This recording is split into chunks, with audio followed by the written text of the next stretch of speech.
Flights are $1,000 each. My mom said through the phone, her voice dripping with that familiar, condescending tone. If you cannot afford it, stay behind. I nodded to myself in my modest studio apartment, swallowing the sting of being excluded from another family vacation to Hawaii. As I hung up, still processing her dismissive words, my phone buzzed with a credit card alert. 4 business class tickets purchased. Not by me. Heart-pounding, I opened my banking app, hit Dispute All, and locked the account immediately. Minutes later, aggressive knocking echoed through my door. My hands trembled as I approached the peephole. My father, Gerald, stood in the hallway, his face flushed crimson with fury, his fist raised to pound again. The veins in his neck bulged like twisted ropes. "Armida, open this door right now." His voice carried enough volume to wake the entire floor. "What did you do to the credit card?" I pressed my back against the door, my breathing shallow. "Dad, I'm not opening the door. We need to talk through this." "There's nothing to talk through. You unlock that account this instant." He kicked the door, making the frame rattle. "This is a family emergency." My phone rang. Shane, my younger brother. His voice panicked and breathless. "Armida, what's going on? Mom and Dad are stranded at the airport. The tickets got declined or something." "Shane, where are you right now?" "I'm here with them. Everyone's looking at us. Mom's crying in the terminal." His voice cracked. "The gate agent says our tickets were purchased with a disputed card. They won't let us board." My stomach dropped to my knees. "Shane, I never bought those tickets. Someone used my card without permission." "What, that's impossible. Dad said you agreed to pay for the family trip." Through the door, Gerald's voice boomed again. "Armida, you're embarrassing this family. Your mother is having a breakdown at LAX. I opened my laptop and logged into my credit card account through their website. My hands shook as I scrolled through months of statements. My breath caught in my throat. Charge after charge I had never made. Expensive dinners at steakhouses I had never visited. Golf club memberships. A luxury spa day for $250. Shane's college tuition payment of $4,300. "Dad," I called through the door, my voice steadier now. "How long have you been using my credit card?" Silence. Then quieter. "I don't know what you're talking about." The spa visit on March 15th. The country club membership fee. Shane's tuition payment last month. I read the charges aloud, my voice growing stronger with each item. "Were you planning to tell me or just keep stealing until my credit was destroyed?" "Now you listen here, young lady." His tone shifted, becoming more menacing. "I am your father. I put food in your mouth and clothes on your back for 18 years. You owe me." "I owe you nothing that involves identity theft." Shane's voice came through my phone again. "Armida, please. Mom's having chest pains. People are staring. The security guards are asking questions." Shane put Dad on the phone. "He can't hear me. He's outside your door." I realized Gerald was using me as his personal ATM while simultaneously excluding me from family events. The vacation I was supposedly funding was the same vacation I was told I could not afford. "Dad, I'm calling the police if you don't leave my building right now." "You wouldn't dare call the police on your own father." I dialed 911 and put the call on speaker. "I need to report someone harassing me at my apartment complex." His footsteps retreated quickly. I heard the elevator doors close. Through my phone, Shane's voice became desperate. "Armida, they're saying we need to purchase new tickets or leave the airport. Mom's talking about calling the police on you." "For what?" "She says you stole money from Dad's business account." My blood turned to ice water. "Shane, I have never taken money from anyone. Dad has been using my credit card without my knowledge or permission. That's called fraud." "But the family business—" "What about the family business?" "You're listed as a partner, right? Dad said you have access to business funds." I had never signed any business documents. I had never been to Gerald's landscaping company office. I had never even seen a business license with my name on it. "Shane, I need you to listen very carefully. I am not a business partner. I have never authorized anyone to use my credit cards. What Dad did is illegal.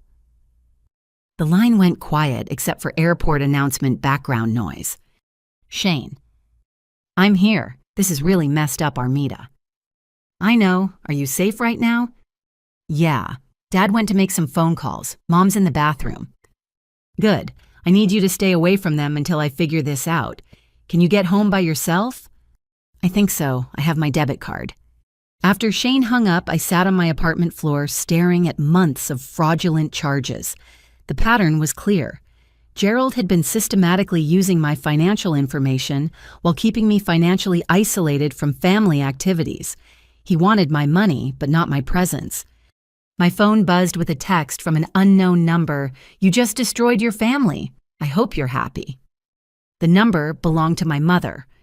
I spent the next morning researching online, searching for any business records containing my name. What I discovered made my hands shake so violently I could barely type.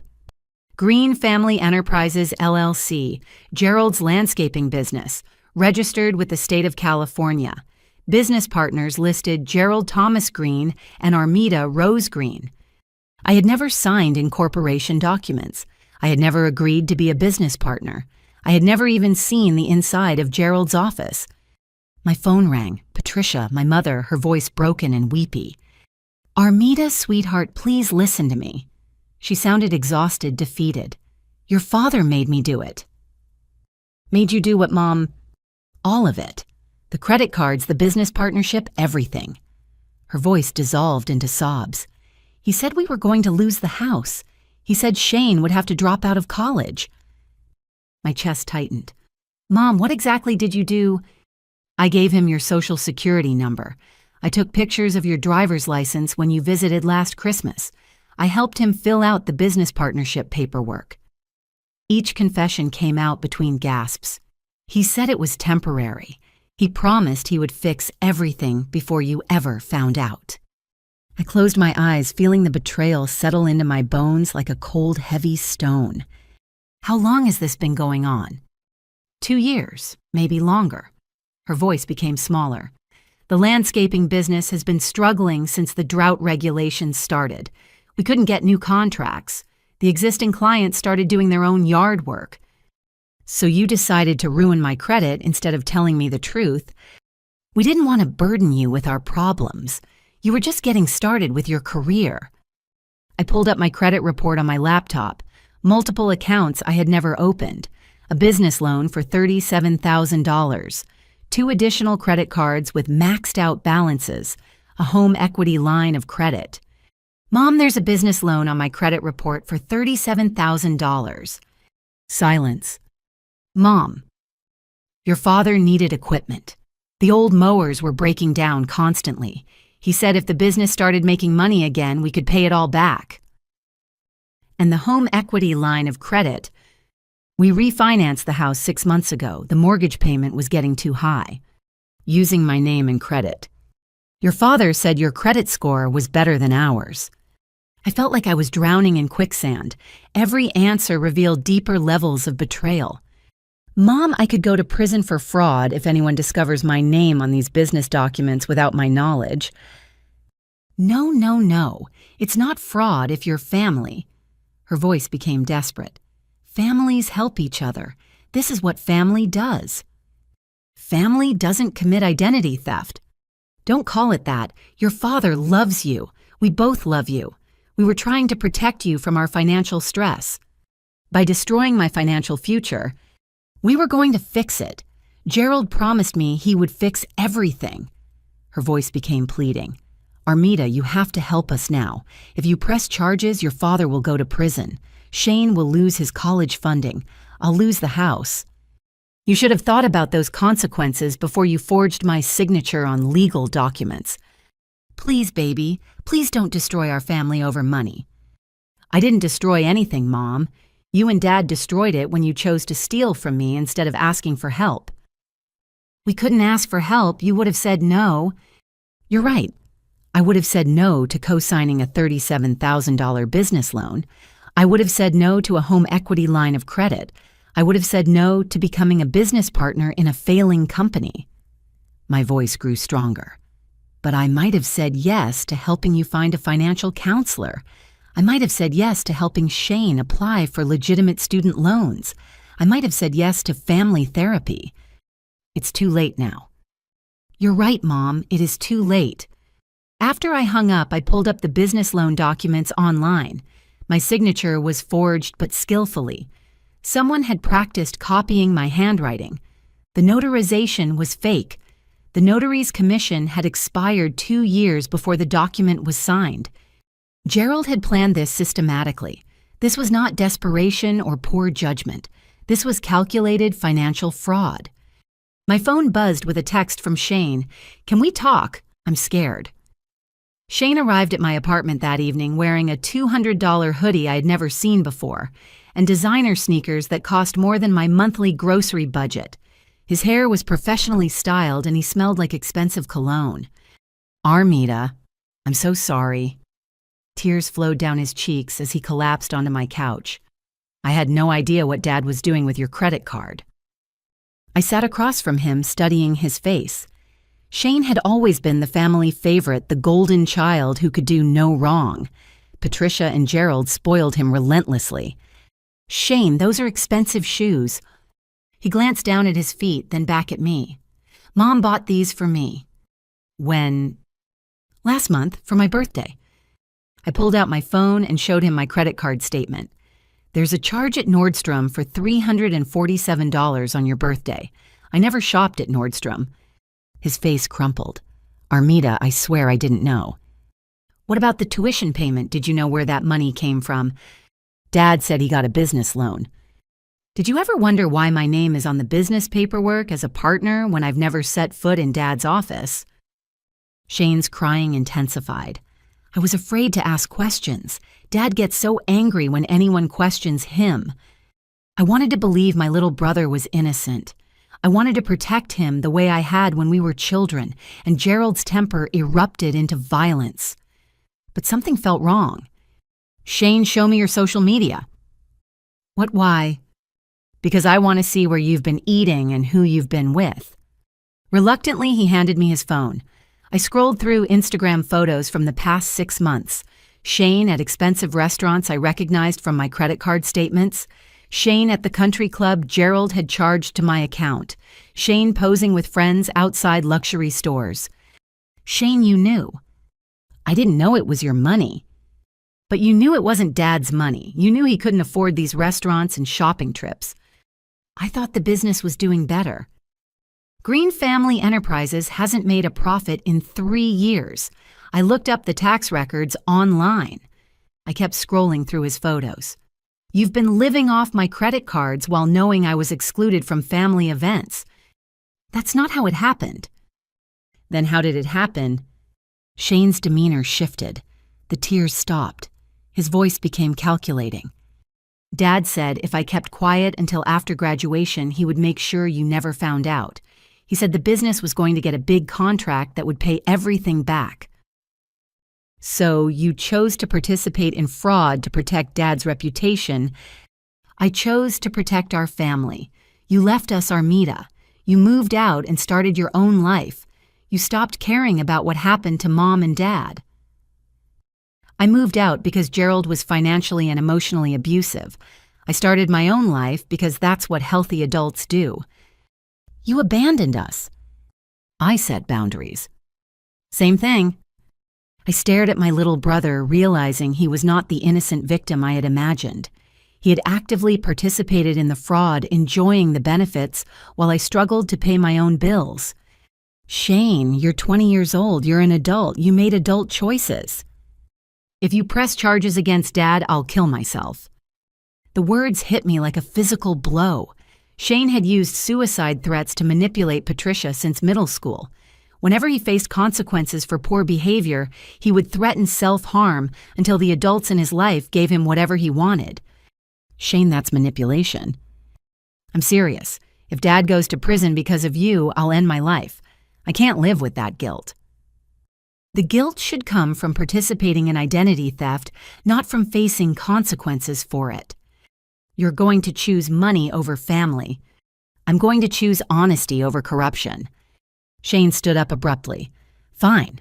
When Dad's in prison and Mom loses the house and I'm dead, remember that you chose this. After he left, I called the suicide prevention hotline. The counselor explained that threats of self-harm are often manipulation tactics used by people who want to avoid accountability. She encouraged me to report the threats to mental health professionals, but not to change my decisions based on them. I realized my family had trained me to sacrifice my own well-being to manage their emotions. They had taught me that my role was to absorb their financial problems, their emotional instability, and their poor choices without complaint. That training stopped today. Marcus Williams from the Fraud Investigation Department called me the next morning. His voice was professional but warm with a slight Southern accent that reminded me of my college roommate from Georgia.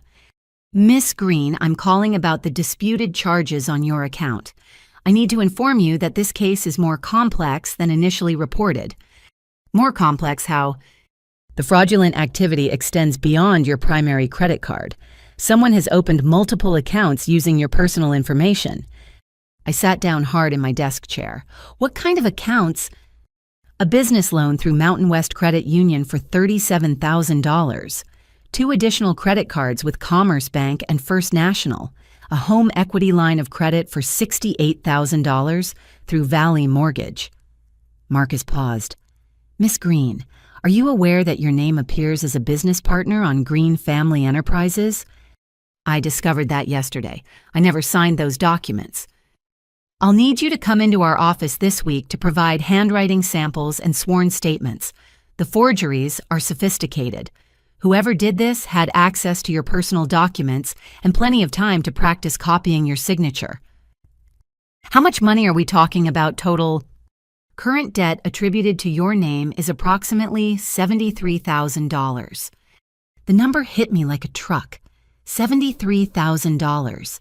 My annual salary was $45,000. It would take me years to pay off debt I never created." "Marcus, what happens if I can't prove the charges are fraudulent?" "You would be legally responsible for all debts. Your credit score would be destroyed. You could face wage garnishment or asset seizure. And if I can prove they're fraudulent, the accounts would be closed and removed from your credit report. However, we would need to pursue criminal charges against the perpetrator." "What kind of charges?"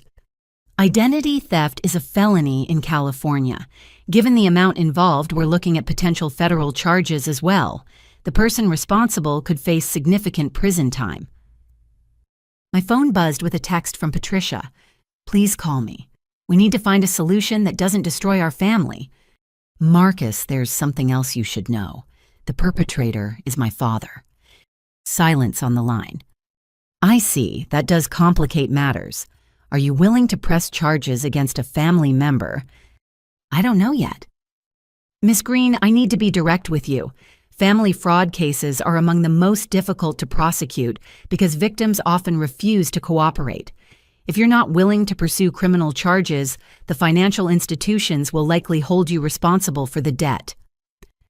Even though I never signed any documents or authorized any charges, proving you didn't authorize the charges requires showing that someone else committed fraud.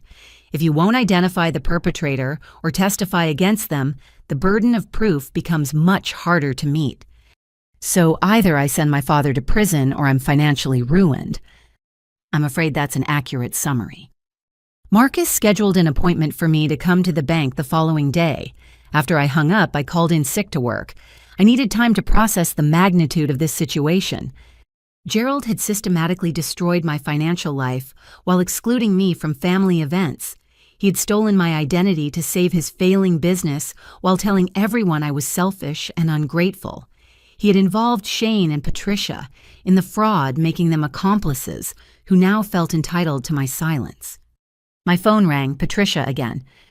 "Armida, I've been thinking all night. There has to be another way to handle this."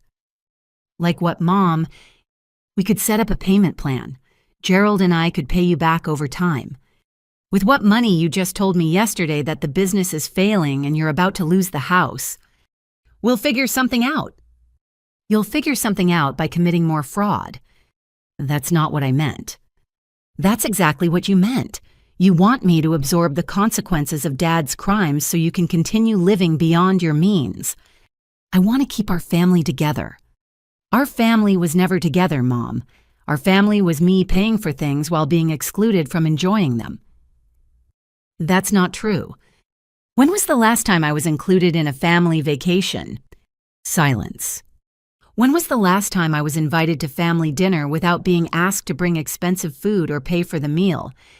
You always seem too busy. I was never asked. Your father thought you didn't want to spend time with us. Dad thought I didn't want to spend time with you, but he had no problem spending my money without asking. We raised you, we sacrificed for you. Raising your children is the legal obligation you accepted when you chose to have children. It doesn't give you the right to steal from those children when they become adults. I never thought of it as stealing. What would you call taking someone's identity and forging their signature on financial documents? Patricia hung up on me. I stared at my phone, feeling the weight of $73,000 in fraudulent debt pressing down on my chest like a concrete block.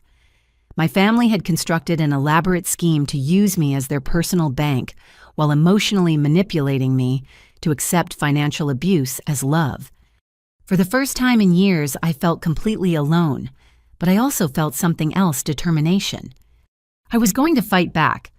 I met Patricia at Corner Cafe 3 days later, a small family-owned restaurant where we used to go for my birthday dinners when I was younger. She sat in the back booth, her hands wrapped around a coffee mug, looking older than I remembered. Dark circles shadowed her eyes, and her usually perfect hair hung limp and unwashed. "Thank you for coming," she said as I slid into the opposite seat. "I wasn't sure you would." "I'm here because I still love you, Mom, despite everything that's happened." Patricia's eyes filled with tears. "I love you too, sweetheart. That's why we need to find a way through this that doesn't destroy our family." I ordered black coffee from the waitress, keeping my voice steady. "Mom, I need you to tell me the complete truth about what happened. No more lies, no more manipulation, just the truth." "Your father was desperate, Armida. The business was failing and he was too proud to ask for help." "That doesn't explain why you helped him forge my signature." Patricia's demeanor shifted subtly. Her tears stopped and her voice became cooler, more calculated. "Armida, you need to understand something about family obligations." She leaned forward, her tone taking on the condescending quality I remembered from childhood arguments. "Your father and I invested 18 years of our lives raising you. We paid for your food, your clothing, your education, your medical care. We sacrificed our own dreams to give you opportunities. That was your choice as parents. And now it's your turn to give back. That's how families work." I stared at her, feeling like I was seeing Patricia clearly for the first time in my adult life. "Mom, are you saying I owe you the right to steal my identity?" "I'm saying you owe us loyalty and support. Your father needed financial help, and you had good credit that wasn't being used." "My credit wasn't being used because I was being responsible with my finances." "Your credit wasn't being used because you're selfish." Patricia's mask slipped completely. "You moved out of our house the minute you turned 18. You got a job and kept all your money for yourself instead of helping your family. You live in that tiny apartment while your parents struggle to keep their home. I live in that apartment because it's what I can afford on my own salary." "You could afford better if you didn't waste money on takeout food and streaming services." I realized Patricia had been monitoring my spending habits, probably through the fraudulent access to my accounts. "Mom, have you been tracking my purchases?" "I've been trying to understand where your priorities are. Do you know your father and I haven't eaten at a restaurant in 6 months, but you order Thai food twice a week? You've been eating at restaurants. I have the credit card charges to prove it." "Those were business meetings for your father's company." "Business meetings at Olive Garden and Red Lobster." Patricia's face flushed. "You wouldn't understand the pressure your father is under." "Help me understand. Explain to me how you justified photographing my driver's license and social security card." "We needed those documents to add you as a business partner. Your father thought if you had ownership in the company, you would be more invested in its success. By forging my signature on partnership documents, We were going to tell you eventually. When the business became profitable again. And if it never became profitable, Patricia shrugged, we would have figured something out. The casual dismissal of my financial security hit me like a slap across the face. Mom, do you understand that identity theft is a felony? It's not identity theft if it's family. Families share resources. Families share resources with consent. What you did was steal from me. Don't be so dramatic. $73,000 in debt under my name without my knowledge or permission. How is that dramatic? We were going to pay it back. With what money? Your father has some business deals in the works. The same business deals that have been in the works for the past 3 years, while his company lost money every quarter. Patricia's expression turned cold and vindictive. You know what your problem is, Armida. You've always thought you were better than your family. You went to college and got that fancy marketing job, and suddenly you were too good to help the people who made your success possible. I got student loans to pay for college. I worked 2 jobs to cover my expenses. Nobody in this family helped me succeed. We gave you a stable home environment. You gave me a home where Dad screamed at everyone when he was stressed, and you enabled his behavior by making excuses for him. Your father works hard to provide for this family by stealing from his own daughter, by doing whatever it takes to keep our family together. Patricia reached into her purse and pulled out a manila folder. I've been gathering information about your financial habits and mental state over the past year. I have documentation of your erratic spending, your isolation from family events, your refusal to participate in important family discussions. What kind of documentation? Screenshots of your social media posts showing depression and anxiety, records of your therapy appointments. My blood turned to ice. How do you know about my therapy appointments? I called your insurance company pretending to be you. I told them I needed to verify my coverage for mental health services. That's insurance fraud. That's a mother concerned about her daughter's well-being. Mom, what are you planning to do with that information? If you pursue criminal charges against your father, I will present this evidence to demonstrate that you are mentally unstable and not a reliable witness. Patricia's voice became deadly serious. I will testify that you have been having paranoid delusions about being financially victimized. I will provide character witnesses who will confirm that you have been behaving erratically and making false accusations against family members. You would perjure yourself in court. I would protect my husband and son from a vindictive daughter who is having a mental breakdown. I stared at Patricia in complete shock. The woman who had raised me, who had taught me right from wrong, was threatening to destroy my reputation and credibility to cover up financial crimes. Mom, you planned all of this. Dad didn't force you to help him. You were the mastermind.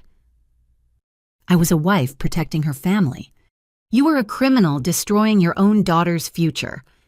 Watch your tone with me, young lady, or what you'll steal more of my personal information. Patricia stood up from the booth, leaving money on the table for her coffee. You have 48 hours to drop this investigation and unlock your credit accounts. If you don't, I will make sure everyone in our family, our community, and your workplace knows that you are mentally ill and making false accusations against the people who love you most. After she left, I sat in the cafe for another hour processing the magnitude of what had just happened. Patricia was not Gerald's victim. She was his partner in crime, possibly the leader of their fraud scheme. She had been systematically gathering personal information about me for months, possibly years. She had planned to discredit me if I ever discovered their crimes. She had coached Gerald and Shane in maintaining their lies. My own mother was my greatest enemy. Monday morning at Davidson Marketing felt like walking through quicksand. Every step toward my cubicle required enormous effort. My supervisor, Rachel, intercepted me before I reached my desk. Armida, I need to see you in my office immediately. Rachel's office smelled like vanilla candles and stress sweat. She closed the door behind us and gestured for me to sit in the uncomfortable chair across from her desk. We need to discuss some irregularities that came up during your annual security clearance review. My stomach dropped. Davidson Marketing handled contracts for several government agencies, requiring all employees to maintain security clearances. I'd forgotten about the background check renewal. What kind of irregularities? The investigator found evidence of significant financial instability in your credit report, multiple accounts with high balances, a business partnership you didn't disclose during your initial hiring process, and a pending fraud investigation. Rachel, I'm the victim of identity theft. The fraud investigation is about crimes committed against me, not by me. I understand that's your position. However, the security office is concerned about your vulnerability to financial coercion or blackmail. Rachel pulled out a thick file folder. They're also concerned about discrepancies in your employment application. What discrepancies? You failed to disclose business ownership when you were hired. Green Family Enterprises lists you as a partner, but you indicated on your application that you had no business affiliations. Because I don't have business affiliations. Someone forged my signature on those partnership documents. Can you prove that? The bank is investigating the forgeries now. How long will that investigation take? I don't know, several weeks, maybe months. Rachel leaned back in her chair, her expression sympathetic but firm. Armida, I'm going to be direct with you. The Morrison account is worth $2.8 million to our agency. The client requires all team members to have active security clearances. If your clearance is suspended, I'll have to remove you from the project. That's my biggest account. It's 40% of my workload. I know, and your performance on Morrison has been excellent. That's why this situation is so frustrating. What do I need to do to keep my clearance? Provide documentation proving you're not responsible for the financial irregularities. Clear documentation showing the fraud investigation absolves you of any wrongdoing, and resolve the business partnership issue immediately. Rachel, I'm doing everything I can to resolve this. I believe you, but I also have business obligations. Rachel's voice became apologetic. I'm giving you 30 days to clear this up. If your security clearance isn't reinstated by then, I'll have to start looking for your replacement on the Morrison team. Walking back to my cubicle felt like a death march. My colleague Jennifer looked up from her computer as I passed. Rough meeting with Rachel.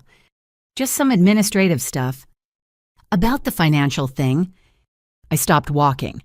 What financial thing? Oh, Jennifer's face reddened. I thought you knew people were talking. What are people saying? That you're having money problems. Someone mentioned seeing you arguing with debt collectors or something. Where did you hear that? I don't remember exactly. It's probably just office gossip. But I knew it was not just office gossip. Patricia had threatened to spread lies about my mental health and financial stability. She was already following through on that threat. My phone buzzed with a text from an unknown number. Your coworkers are asking questions about your reliability. Wondered if you'd like to explain why you're accusing your family of crimes. I showed the message to Jennifer. Do you recognize this number? No, why? Someone is harassing me about the fraud case. Armida, what fraud case? I realized I had never told anyone at work about the identity theft. My colleagues were hearing rumors without context, probably from Patricia's campaign to discredit me. My parents stole my identity and racked up $73,000 in debt under my name. I'm working with the bank to resolve it. Jennifer's eyes widened. That's terrible. Are you okay? I'm handling it. Is that why your security clearance is being reviewed? Word traveled fast in our small office. By lunchtime, I overheard whispered conversations about my family drama and financial irresponsibility. Someone mentioned that employees with money problems sometimes resort to selling classified information. Rachel called me back into her office at 3 o'clock. Armida, I've received some concerning phone calls today. What kind of phone calls? A woman claiming to be your mother called to express concern about your mental health. She suggested that you've been making false accusations against family members and that we should be aware of your emotional instability. Rachel, that woman, is one of the people who committed fraud against me. She also mentioned that you've been in therapy for depression and anxiety, which you didn't disclose during your hiring process. Mental health treatment isn't something I'm required to disclose unless it affects my job performance. She's concerned it is affecting your job performance. She mentioned that you've been paranoid and delusional. She's lying to protect herself from criminal charges. I want to believe you, Armida, but I'm getting pressure from multiple directions. The security office is asking questions. Your mother sounds genuinely worried about your well-being, and your work quality has declined over the past few weeks. Because I'm dealing with a family crisis. I understand, but I need to ask, are you currently taking any medications that might affect your judgment or decision-making? I take prescription medication for anxiety, which is well managed and doesn't interfere with my work. Have you been having thoughts of harming yourself or others? Rachel, these questions are inappropriate and probably illegal. I'm asking because I care about you as an employee and as a person. The answers are no and no. I am not a danger to myself or others. I am not mentally unstable. I am the victim of financial crimes committed by people who are now trying to discredit me to avoid prosecution. Then you should have no problem providing documentation from your therapist confirming your mental stability. That's confidential medical information. It's also the only way I can reassure the security office that you're reliable. I stared at Rachel, realizing that Patricia's plan was working perfectly. She had planted seeds of doubt about my mental health and credibility. Those seeds were growing into concrete consequences that threatened my employment. I'll provide whatever documentation is legally required, I said finally. Good. And Armida, I strongly encourage you to resolve this family situation quickly and quietly. These kinds of personal problems can follow you throughout your career if they're not handled properly. Walking to my car that evening, I felt like my entire life was crumbling. Patricia had weaponized my mental health history against me. She was spreading lies to my colleagues. She was using my family relationships to isolate me professionally and personally. For the first time since this nightmare began, I considered giving up. Maybe it would be easier to accept financial responsibility for Gerald's crimes than to fight a battle that was destroying my career and reputation. Then I remembered the look in Patricia's eyes when she threatened me. Cold, calculating, predatory. If I gave up now, she would know that threats and manipulation worked. She would continue using those tactics against me and probably against other people. I was not going to let that happen. Attorney David Martinez had kind eyes behind wire-rimmed glasses and spoke with the patient tone of someone who had guided many clients through difficult family situations. His office walls displayed law degrees from Stanford and UCLA, along with photographs of him volunteering at legal aid clinics. Ms. Green, I've reviewed the documentation you provided. This is one of the most comprehensive family fraud cases I've encountered. Is that good or bad for me? It's good in terms of evidence. Your case is very strong. However, it's complicated by the family relationships involved.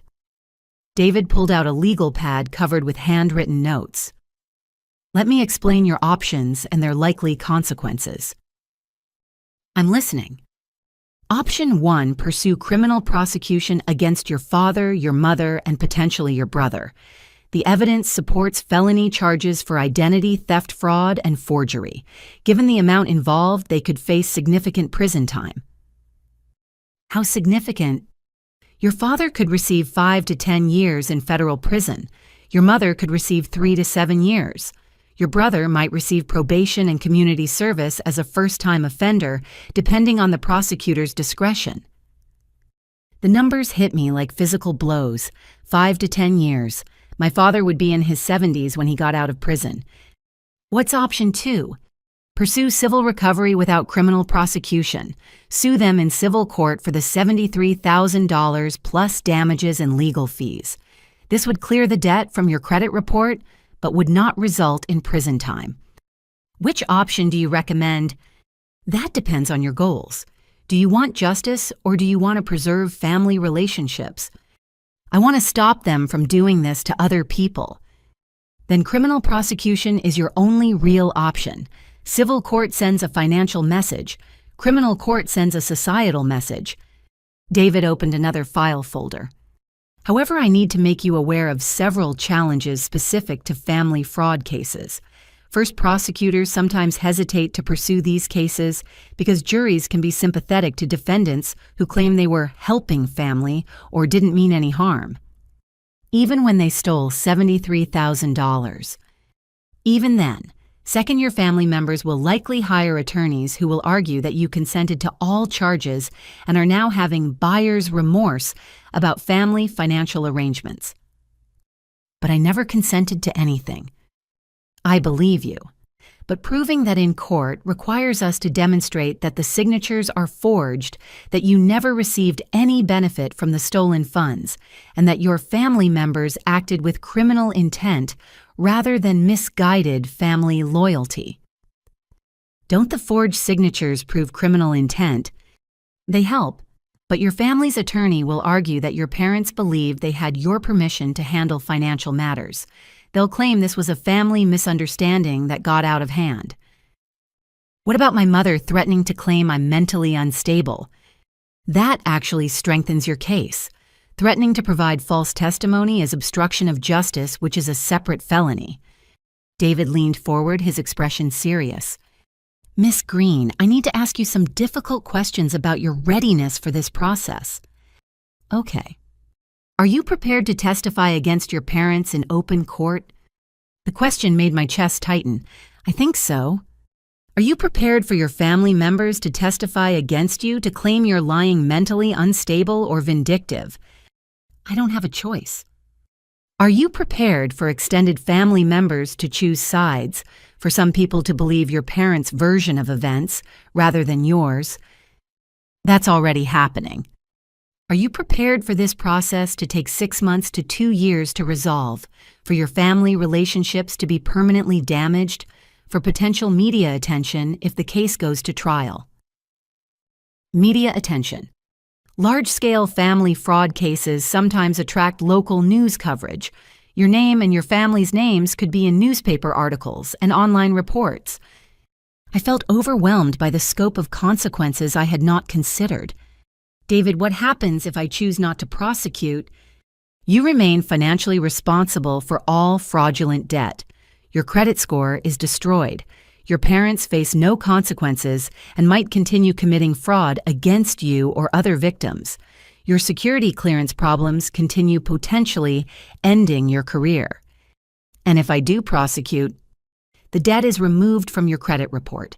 Your family members face appropriate consequences for their crimes.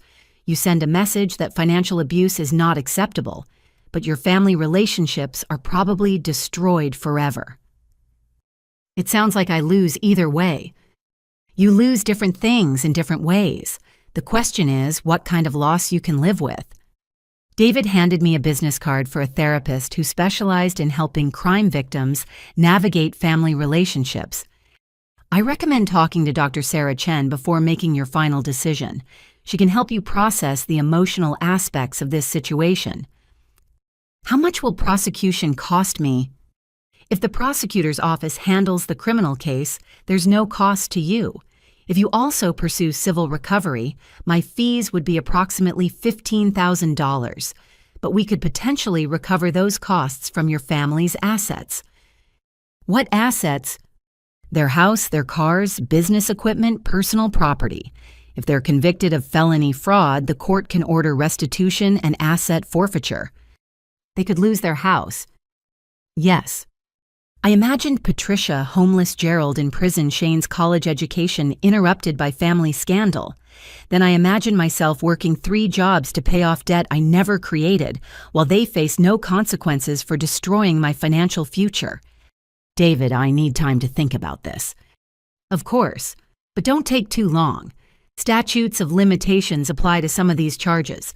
The sooner we act, the stronger our case becomes. Walking to my car, I felt the weight of an impossible decision. Prosecuting my family meant potentially destroying their lives. Not prosecuting them meant they destroyed mine instead. For the first time in my adult life, I understood what true justice meant. It was not about revenge or punishment. It was about consequences and accountability. It was about choosing between enabling abuse and stopping abuse. My Aunt Carol called that evening, her voice sharp with accusation and disbelief. "Armida Rose Green, what in God's name do you think you're doing to your parents?" I had been expecting this call. Carol was Patricia's older sister, the self-appointed family matriarch who believed family loyalty trumped all other considerations. "Aunt Carol, what did Mom tell you?" "She told me you've lost your mind and are trying to send your father to prison over some misunderstanding about credit cards." "It's not a misunderstanding. Dad and Mom stole my identity and accumulated $73,000 in debt under my name." "That's impossible. Gerald would never steal from his own daughter." "I have bank statements and forged documents proving otherwise." "You have paperwork that you're misinterpreting because you're having some kind of mental breakdown." The accusation stung, but I kept my voice steady. "Aunt Carol, did Mom tell you that she threatened to lie about my mental health if I pursue criminal charges?"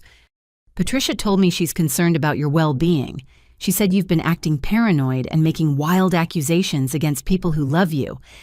She's lying to protect herself from prosecution." "Listen to yourself, Armida. You sound like a crazy person. Your parents devoted their lives to raising you and your brother. The idea that they would commit crimes against you is absolutely ridiculous."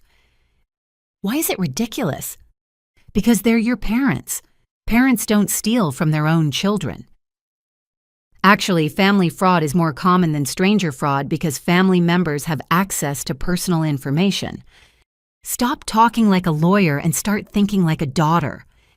"I am thinking like a daughter. I'm thinking about how my parents betrayed my trust and destroyed my financial security." Carol's voice became more aggressive. "Your parents are good people going through a tough time.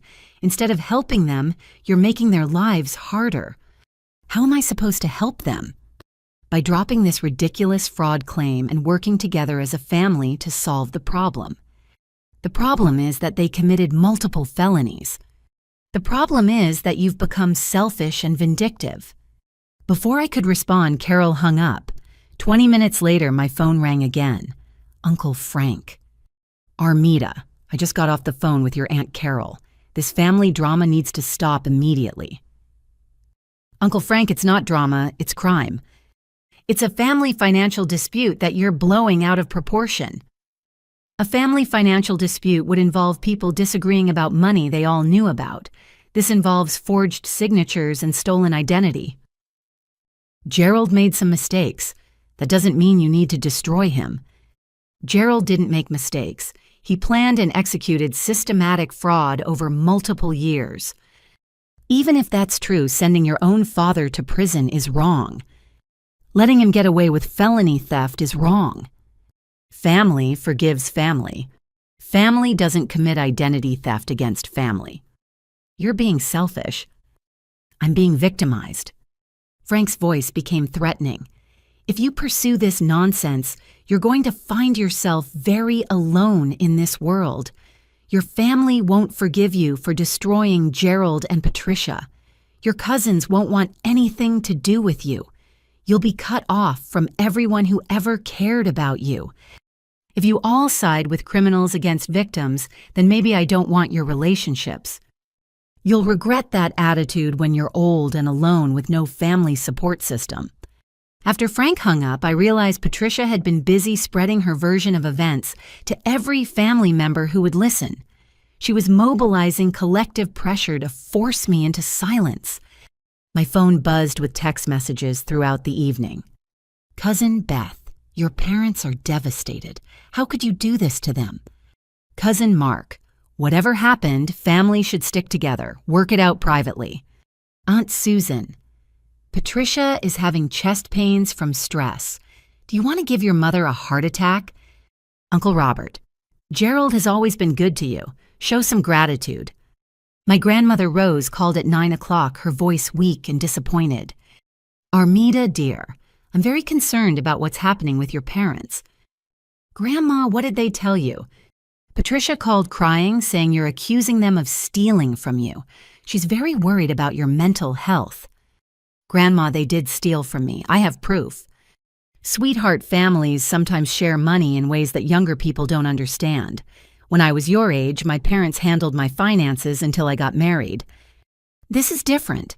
They forged my signature on legal documents. Are you sure you didn't sign some papers and then forget about them? Grandma, I would remember signing partnership documents for Dad's business. Patricia said you've been under a lot of stress at work. Sometimes stress can affect our memory. My memory is fine. Rose's voice became sad and pleading. Armida, I'm 87 years old. I don't have many years left with this family. Please don't spend what time I have left fighting with your parents over money. Grandma, it's not about money. It's about trust and honesty. It's about family, and family is more important than money. Even when family steals from family, especially then, that's when family needs to forgive and move forward. After she hung up, I sat on my apartment floor feeling completely isolated. Every family member believed Patricia's lies or prioritized family unity over justice. They were all pressuring me to accept financial abuse to preserve family harmony. My phone rang one more time. Shane. Armida, everyone is really mad at you. I figured that out.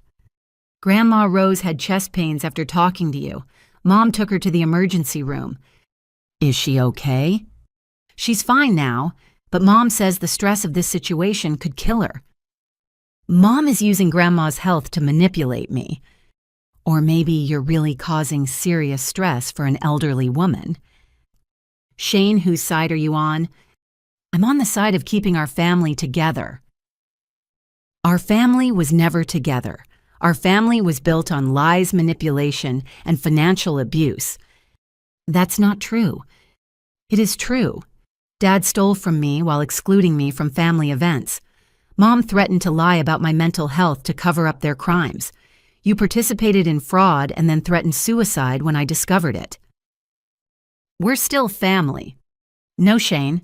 We're people who share DNA. Family requires love, trust, and respect. We've never had any of those things. If you send Dad to prison and Mom to prison and destroy Grandma's health, you'll have nothing left. I'll have my integrity. I'll have my self-respect. I'll have a future that's not built on enabling abuse. You'll be alone. I'm already alone. I've been alone for years while thinking I had family support that was never actually there. Shane's voice became quiet. Armida, is there anything I can do to change your mind? You can tell the truth about what you knew and when you knew it. You can stop manipulating me with suicide threats. You can acknowledge that what our parents did was wrong. I can't do that. Then we have nothing more to talk about.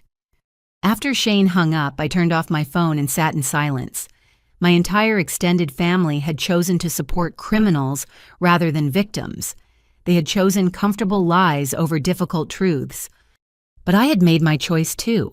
I was choosing justice over family loyalty. I was choosing my own well-being over their comfort. It was the hardest decision I had ever made. It was also the right decision. Marcus Williams called me the next morning with news that changed everything. Miss Green, the investigation has expanded significantly. Your father's fraudulent activities extend beyond your case. What do you mean? We've identified 3 additional victims of identity theft perpetrated by Gerald Green. All the cases follow the same pattern: forged signatures, stolen personal information, and systematic financial abuse. My hands started shaking. Who are the other victims? Elderly neighbor Mrs. Eleanor Thompson, business partner Luis Gonzalez, and your mother's sister Diane Foster. Aunt Diane, but she's on Dad's side in all this. Mrs. Foster may not be aware of the full extent of the fraud yet. Our investigation shows that Gerald opened credit cards and took out a personal loan using her information. The total theft from her accounts is approximately $22,000. And Mrs. Thompson lost her retirement savings, $48,000 from a certificate of deposit that was cashed out using forged documentation. She thought the bank made an error and has been fighting to recover the funds for 8 months. What about Luis? Mr. Gonzalez is Gerald's business partner in Green Family Enterprises. Gerald has been systematically stealing from business accounts and attributing the missing funds to poor bookkeeping. Mr. Gonzalez discovered the theft during a routine audit last month. I felt sick to my stomach. Gerald was not a desperate father making poor decisions. He was a serial criminal, targeting vulnerable people. Marcus, why didn't these other cases come to light before now? Mrs. Thompson is 82 years old. She assumed the missing money was a banking error and didn't think to check for identity theft. Mr. Gonzalez suspected internal theft, but didn't realize the scope until our investigation connected his case to yours. And Mrs. Foster hasn't been monitoring her credit reports regularly. How did Dad access their personal information? Mrs. Thompson hired Green Family Enterprises to do her landscaping. Gerald had access to her home while she was at medical appointments. He photographed documents in her home office. Mr. Gonzalez trusted Gerald with business paperwork that included copies of personal identification. Mrs. Foster gave Gerald her Social Security number years ago for some insurance paperwork. So he's been planning this for years. The earliest fraudulent activity we can trace dates back 4 years. This is not desperation or poor judgment. This is systematic criminal enterprise. What happens now? The FBI is taking over the case because of the multi-victim scope and the amount involved. Agent Jennifer Walsh from the White Collar Crime Unit will be contacting you later today. Is there anything else I should know? Gerald appears to be preparing to flee. We've detected attempts to liquidate assets and transfer funds to offshore accounts. He's trying to leave the country. Possibly.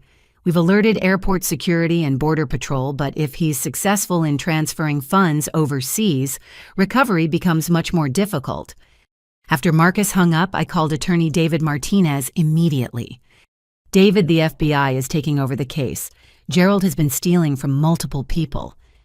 How many people? At least 4 victims that we know of. Total theft is probably close to $150,000. Miss Green, this changes everything. Your family was not struggling financially. Gerald was running a sophisticated fraud operation. What does that mean for prosecution? It means Gerald faces federal charges with mandatory minimum sentences. There's no possibility of family court mediation or reduced charges. He's looking at potential decades in prison. What about Mom and Shane? If your mother was aware of the other victims, she could face conspiracy charges. If Shane was only involved in your case, he might still receive probation.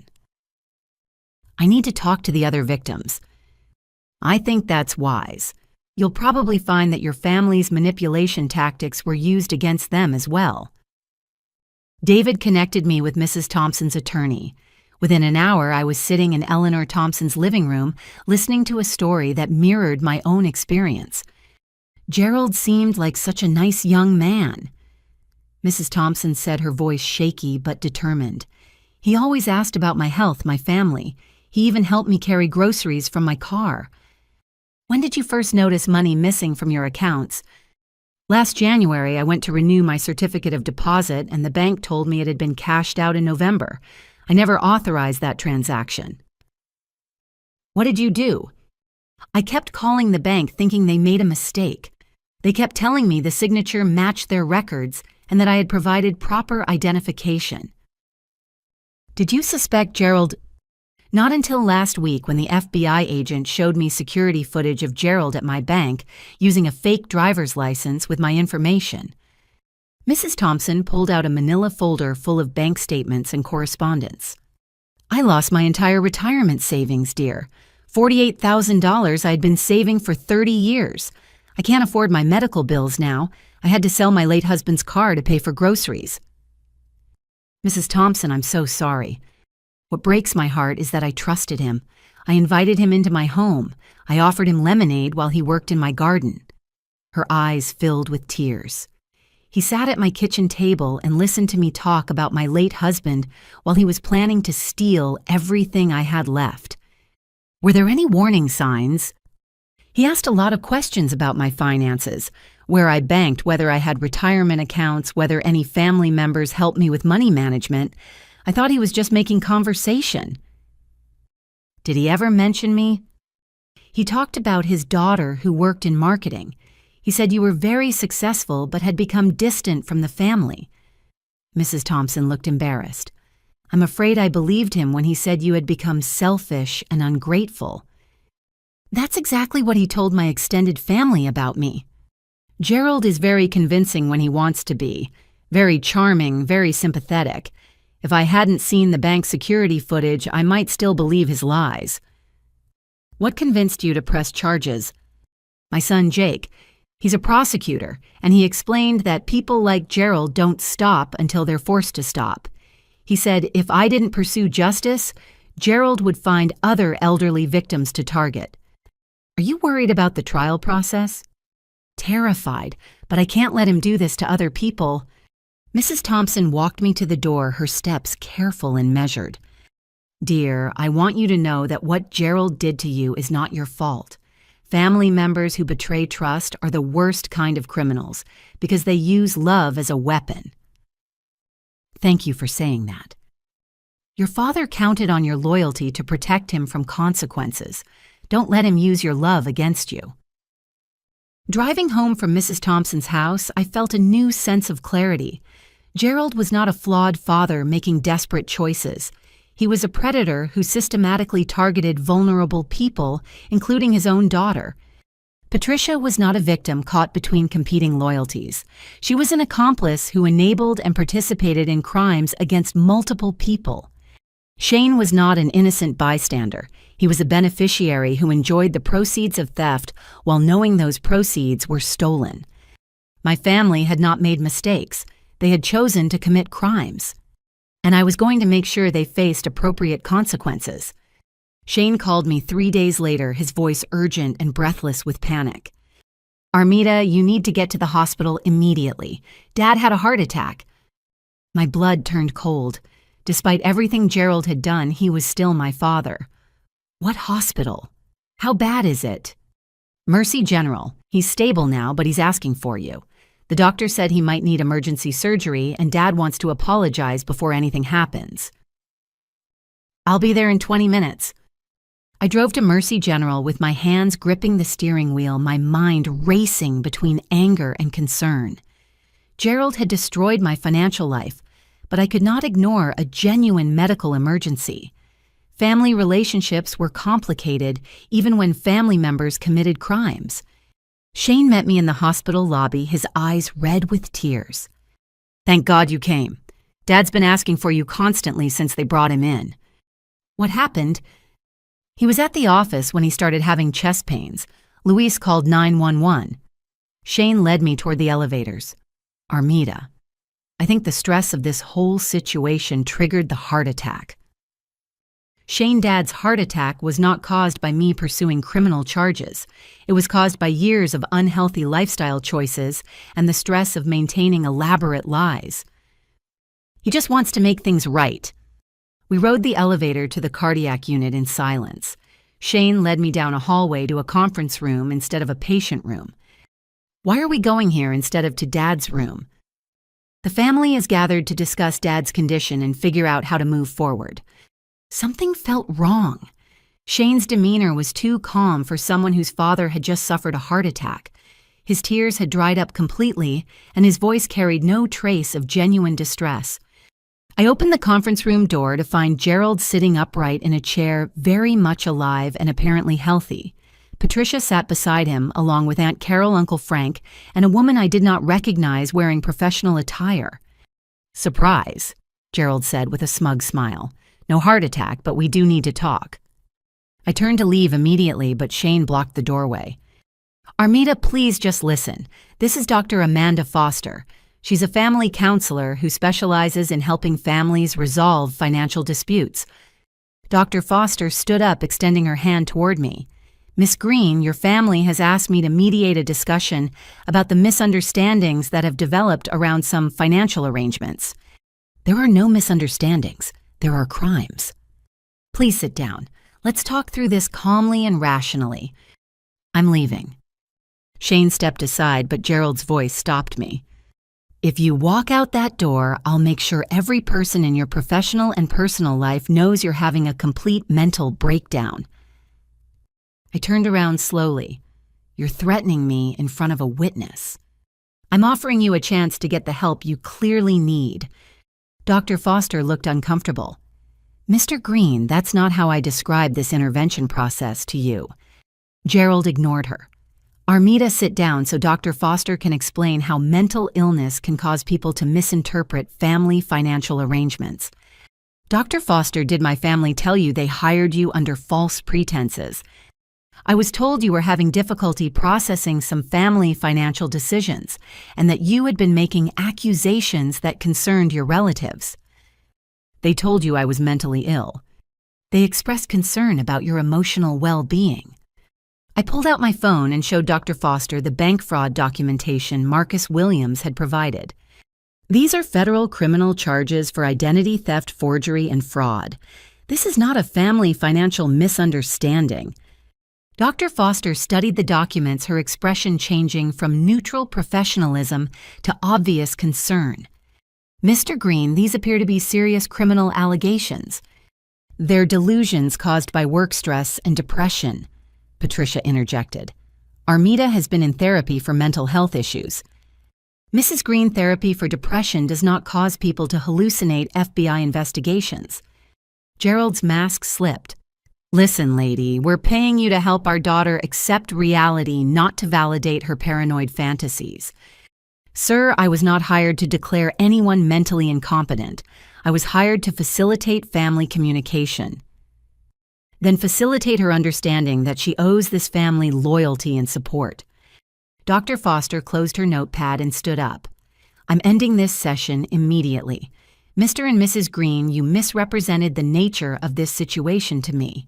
Miss Green, these financial documents appear legitimate, and I recommend you continue pursuing appropriate legal remedies. You can't leave, Aunt Carol protested. We paid you for a full session. You paid me under false pretenses. I don't participate in manipulating therapy practices to gaslight crime victims. After Dr. Foster left, Gerald's friendly demeanor disappeared completely. You think you're so smart, don't you? Bringing in FBI agents, hiring lawyers, making us look like criminals? You are criminals. We're your family. We gave you life. You destroyed my financial life. And now I'm going to destroy your reputation. Gerald pulled out his phone. I have contacts at your workplace, at your bank, in your apartment complex. By tomorrow, everyone will know you're mentally unstable and making false accusations against people who love you. Go ahead. The FBI will add harassment and obstruction of justice to your charges. The FBI won't believe a word you say once I'm done spreading the truth about your mental health history. Patricia joined in.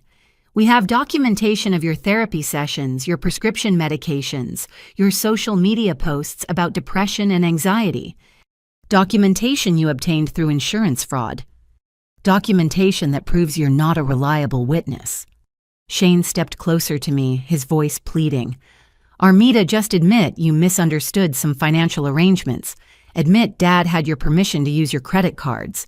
This whole thing can disappear. I won't lie to cover up crimes. Then you'll lose everything, Gerald said.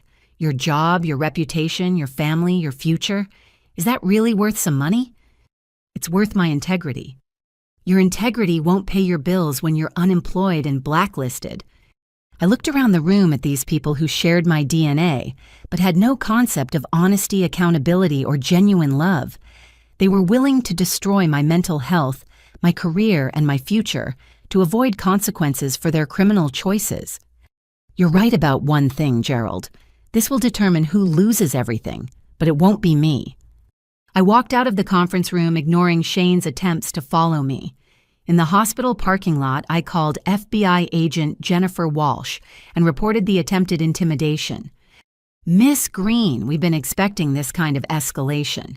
Your family members are realizing they face serious federal charges, and desperate people often resort to desperate tactics.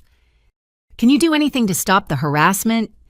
We're already monitoring their communications and financial activities. Any attempts to intimidate witnesses or obstruct justice will result in additional charges. What should I do if they continue threatening me? Document everything and report it immediately. Keep copies of all communications. And Miss Green, don't let them scare you into dropping this case. What they did was wrong, and they need to face appropriate consequences. Driving home, I felt a strange sense of relief. The intervention attempt had shown me that my family was willing to use any manipulation tactic to avoid accountability. They had crossed every ethical line to protect themselves while trying to destroy me. But they had also revealed their desperation. They were scared. They knew they were guilty, and they knew their lies were falling apart. For the first time since this nightmare began, I felt like I was winning. FBI agent Jennifer Walsh arranged a meeting between me and the other fraud victims at the federal building downtown. Walking into the government building felt surreal. 6 months ago, I was a quiet marketing professional who had never been inside a law enforcement facility. Now I was the key witness in a federal criminal investigation. Eleanor Thompson sat in the conference room with a man in his 40s who introduced himself as her son, Jake, a prosecutor with the district attorney's office. Across from them sat Luis Gonzalez Gerald's former business partner with his attorney Maria Santos. At the head of the table sat Agent Walsh, surrounded by case files and evidence folders. "Thank you all for coming," Agent Walsh began. "We're here to coordinate our investigation and ensure we have comprehensive evidence for prosecution." Jake Thompson spoke first. "Agent Walsh, my mother and I have been documenting Gerald's activities independently. We have security camera footage from her bank showing Gerald using fake identification to access her accounts." "What kind of footage?" I asked. Eleanor opened a laptop and showed us video from her bank's security cameras. Gerald, clearly recognizable, presented identification and signed paperwork at the teller window. The timestamp showed dates when Eleanor was in physical therapy appointments 60 miles away from the bank. "He's using a fake driver's license with my information," Eleanor explained. The bank teller later identified him from a photo lineup. Luis leaned forward. "I've been tracking missing funds from our business accounts for 8 months. Gerald has been writing checks to himself and forging my signature on withdrawal slips." "How much money?" Agent Walsh asked. $32,000 from business operating accounts. He also took out a line of credit against business equipment without my knowledge or consent. Maria Santos Luis's attorney pulled out financial records. "We've discovered that Gerald has been operating Green Family Enterprises as a front for money laundering. He deposits stolen funds into business accounts, then transfers them to personal accounts as salary or profit sharing."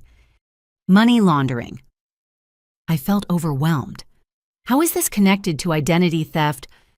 Gerald steals money through identity theft, then uses the business to make the stolen funds appear legitimate, Agent Walsh explained. "It's a sophisticated operation that requires planning and financial knowledge." Jake pulled out another folder. "There's more. We've been investigating Gerald's associates and discovered he's been working with a document forger named Kevin Murphy. Murphy specializes in fake identification and forged signatures for financial fraud. Gerald didn't forge my signatures himself. He hired a professional forger. That's why the signatures are so convincing." Agent Walsh opened her case file. "We've been tracking Kevin Murphy for 2 years. He's connected to fraud rings operating throughout California. Gerald's case is helping us build a larger racketeering investigation."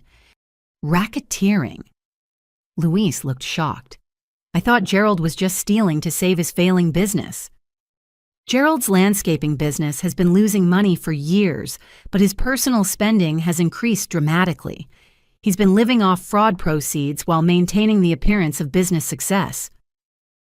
Eleanor pulled out bank statements. "Agent Walsh, I've been reviewing my financial records going back 5 years. I think Gerald has been stealing from me longer than we initially discovered." "What did you find?" "Small withdrawals from my checking account.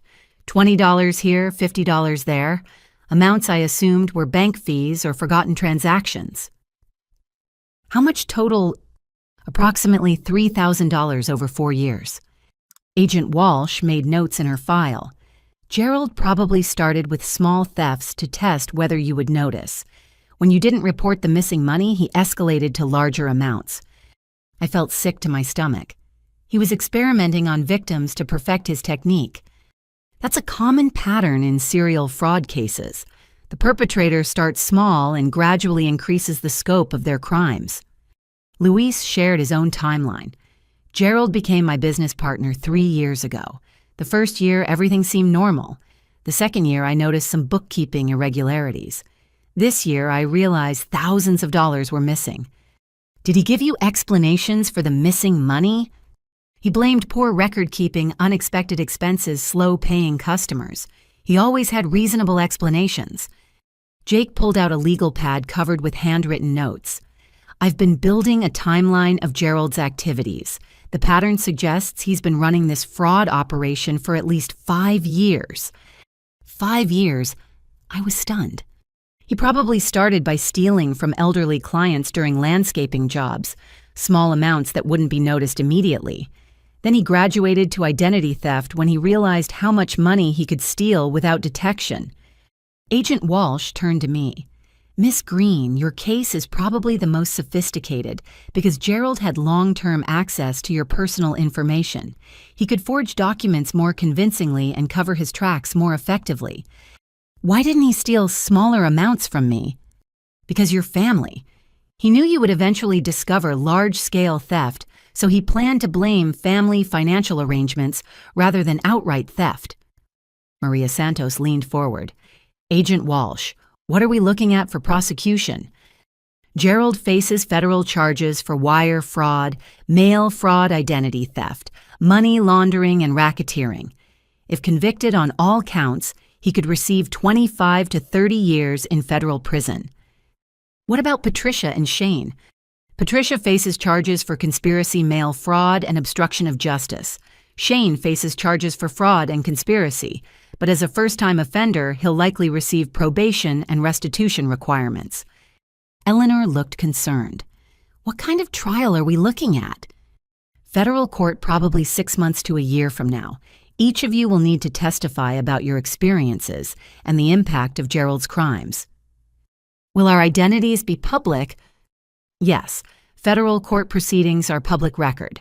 However, we can request that certain personal information be redacted from public documents. Luis asked the question we were all thinking. What are the chances Gerald will be convicted? With the evidence, we have conviction is almost certain. The challenge is recovering your stolen funds. What do you mean? Gerald has been transferring money to offshore accounts. We're working with international law enforcement to trace and recover stolen funds, but that process can take years. Jake pulled out his business card. I'd like to propose something. My mother and I have been working with a private investigator named Sarah Chen. She's been tracking Gerald's activities and assets. If we coordinate our efforts, we might be able to locate hidden assets for recovery purposes. What kind of investigator? I asked. Financial crimes specialist. She used to work for the FBI before starting her own practice. Agent Walsh nodded. I know Sarah Chen. She's excellent and her information has been helpful in our investigation. Would she work with all of us? Luis asked. I think so. The more information she has, the better she can track Gerald's money trail. Eleanor looked determined. I want to recover every penny that man stole from me, and I want to make sure he can never do this to anyone else. That's exactly what we're going to do, Agent Walsh said. Gerald Green picked the wrong victims. You're all intelligent, determined people with strong support systems. He probably expected you to be too embarrassed or confused to fight back. He was wrong, I said. Very wrong, and that's going to be his downfall. Walking out of the federal building, I felt something I had not felt in months' hope. I was not alone in this fight. I had allies who understood what Gerald had done and who were committed to seeking justice. Gerald had spent years building his fraud operation, but we were going to tear it down piece by piece. And we were going to make sure he faced appropriate consequences for every crime he had committed. Gerald called me 2 days later, his voice unnaturally calm and controlled. Armida, we need to meet and discuss this situation like adults. I have nothing to discuss with you. I think you do. I've been gathering some interesting information about your role in this whole mess. My role? Meet me at Denny's on Maple Street in 1 hour. Come alone. Gerald, anything you want to say to me, you can say in front of my attorney. You can bring David Martinez if you want, but you're going to want to hear what I have to say before you make any more accusations against your family. I called David immediately. Gerald wants to meet. He says he has information about my role in this situation. Don't meet with him alone. If you're going to meet with him at all, we should record the conversation. Can we do that legally? California is a 2-party consent state, but if we inform him the conversation is being recorded, it's legal. Will he agree to be recorded? He will if he's confident in whatever evidence he thinks he has. An hour later, David and I sat across from Gerald at a booth in Denny's restaurant. Gerald looked haggard and older than his 58 years. His hair was unwashed, his clothes wrinkled, and his hands shook slightly as he ordered coffee. Before we start, David said, I'm recording this conversation with everyone's consent. Gerald shrugged. Fine, I want everything documented. Gerald, what did you want to tell me? I asked.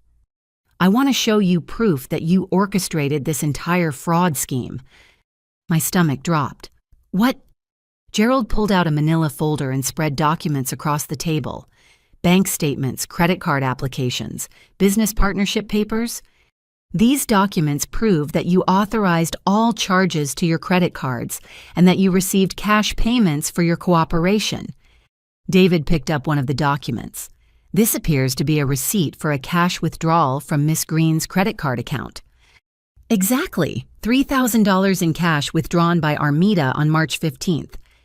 Gerald, I never withdrew cash from my credit card.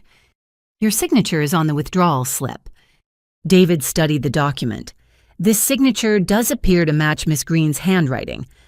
My hands started shaking. David, I never signed that document. Gerald smiled smugly.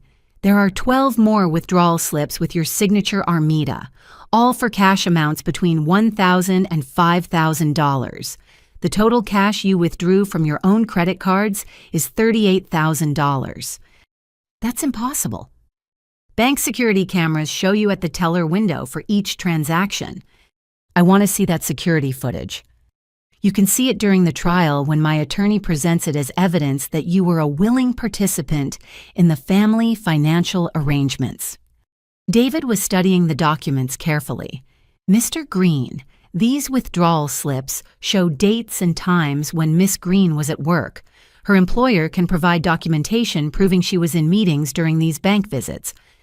Her employer will also testify about her declining work performance and her financial stress. They'll confirm that she needed money and was willing to do anything to get it, including defrauding herself, including lying about the source of the money she stole. I stared at Gerald in complete disbelief. You're claiming I stole money from myself? I'm claiming you participated in a scheme to embezzle funds from Green Family Enterprises and then tried to cover your tracks by claiming you were a victim of identity theft. That doesn't make any sense. It makes perfect sense. You were listed as a business partner. You had access to business accounts. You withdrew money from business credit cards and kept the cash for yourself. When Luis discovered the missing funds and threatened an audit, you panicked and claimed you never authorized the credit card usage. David leaned forward. Mr. Green, you're alleging that your daughter stole money from a business she didn't know existed, using credit cards she didn't know about. I'm alleging that my daughter is a liar and a thief who got caught and is now trying to blame her family for her own crimes. Gerald, this is insane. What's insane is you thinking you could steal $38,000 and get away with it. David gathered the documents Gerald had spread across the table. Mr. Green, I'll need to have these documents examined by handwriting experts and forensic accountants. Go ahead. You'll find that every signature is authentic and that every transaction was authorized by Armida. and the forged signatures on the business partnership documents. Those are also authentic. Armida signed those papers in my office 18 months ago. I have never been to your office. My security cameras will prove otherwise. David stood up from the booth. Mr. Green, this meeting is over. Any further communication should go through attorneys. Wait, Gerald called out as we prepared to leave. Armida, I want you to know that I never intended for things to go this far. What things? The family financial arrangements. They were supposed to be temporary. Gerald, you stole $73,000 from me. I borrowed $73,000 from family business accounts that you had access to as a partner. I was never a business partner. The state of California says you are. The bank records say you are. The security footage says you are. The forged documents say I am. Nothing was forged, Armida. You signed every document, authorized every transaction, and withdrew $38,000 in cash. The only fraud here is you lying about your participation after you got scared about the FBI investigation. Walking to our car, David looked deeply concerned. Armida Gerald has obviously spent considerable time and money creating false evidence. How could he forge security camera footage? Professional document forgery services often include fake video evidence. It's expensive, but it's available. So he's claiming I stole money from myself and then reported myself to the FBI. That's exactly what he's claiming. It's a desperate defense strategy, but it might create reasonable doubt if the fake evidence is convincing. David, what do we do now? We have those documents examined by experts immediately. We get your employment records to prove you were at work during the alleged bank visits, and we find out who helped Gerald create this false evidence. How long will that take? Several weeks, maybe months. What happens if Gerald's fake evidence is convincing enough to create doubt about my testimony? Then this case becomes much more complicated to prosecute. That evening, I called Agent Jennifer Walsh and reported Gerald's attempted intimidation and false evidence. Miss Green, we've been expecting this. Gerald has hired a very expensive attorney who specializes in defending financial fraud cases. Can fake evidence really create reasonable doubt? If it's sophisticated enough, yes, but we have our own forensic experts who can detect fake documents and altered video footage.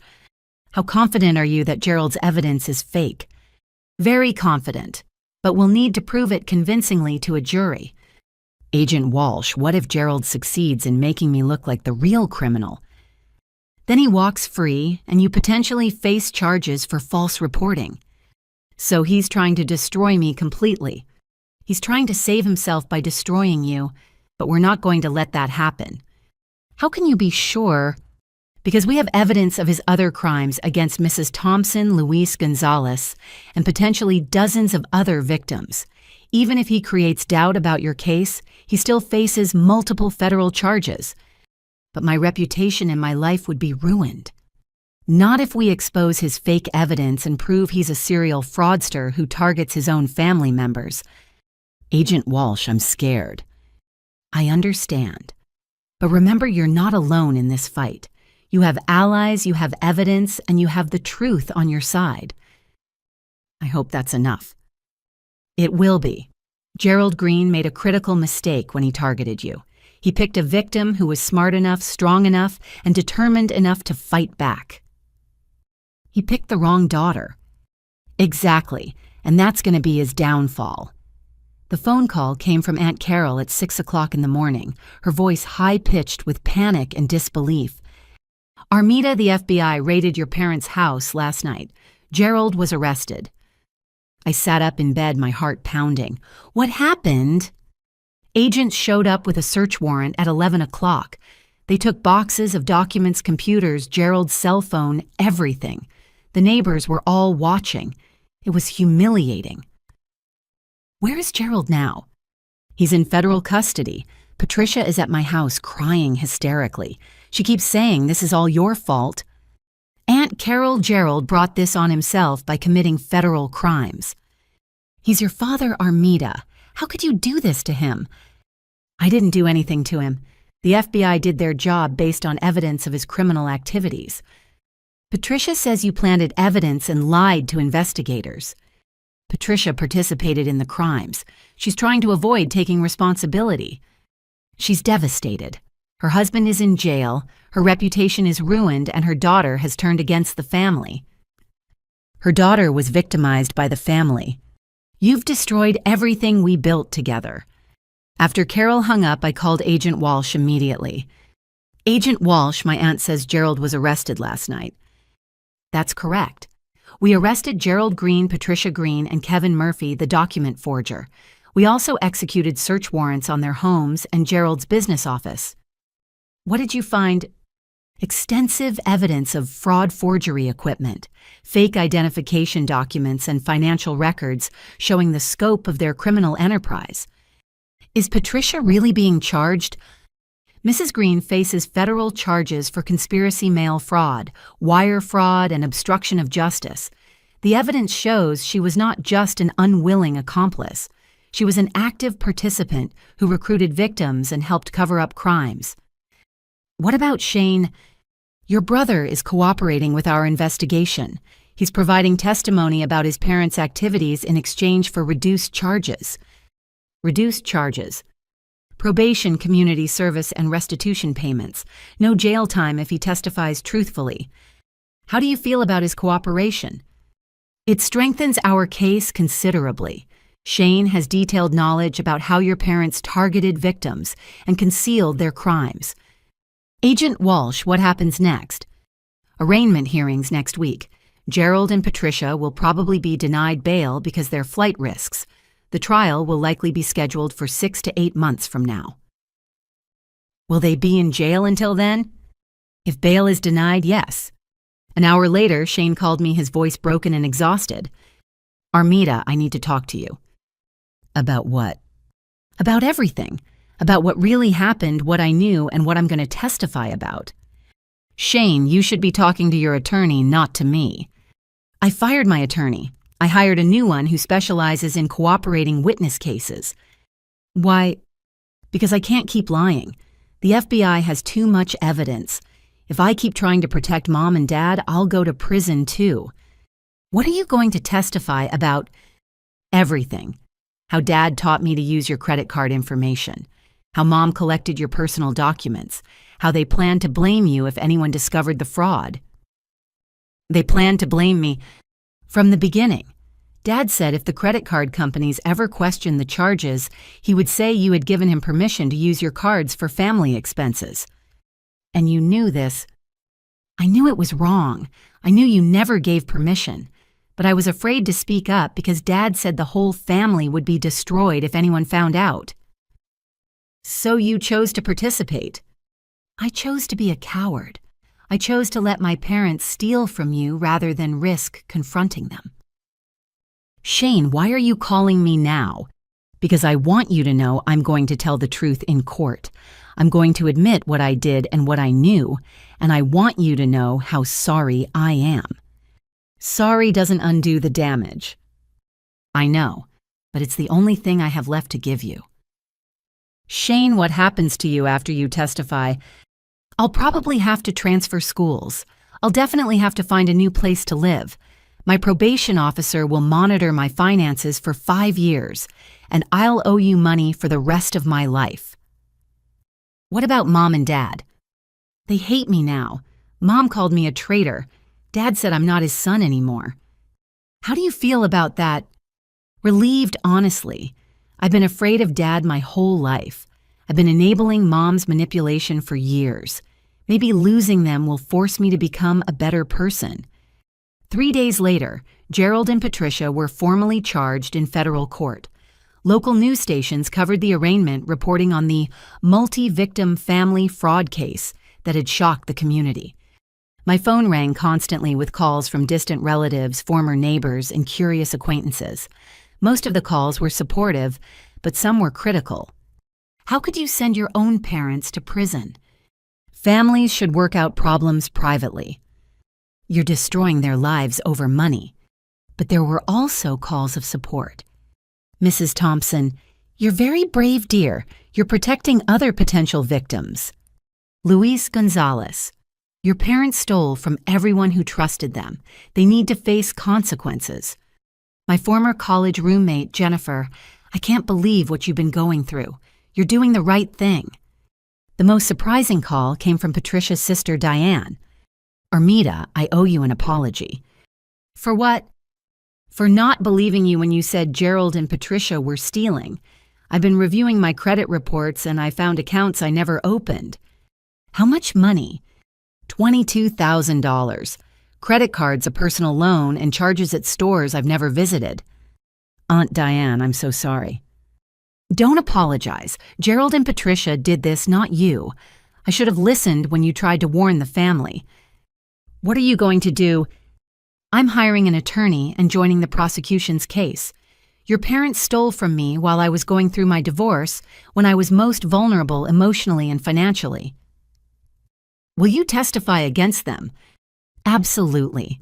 They used my trust against me just like they used yours. How do you feel about Patricia being in jail? Angry, betrayed, but not surprised. Patricia has been manipulating people her entire life. She finally got caught. The family is saying I destroyed everything. You didn't destroy anything, Armida. Gerald and Patricia destroyed their own family when they chose to commit crimes.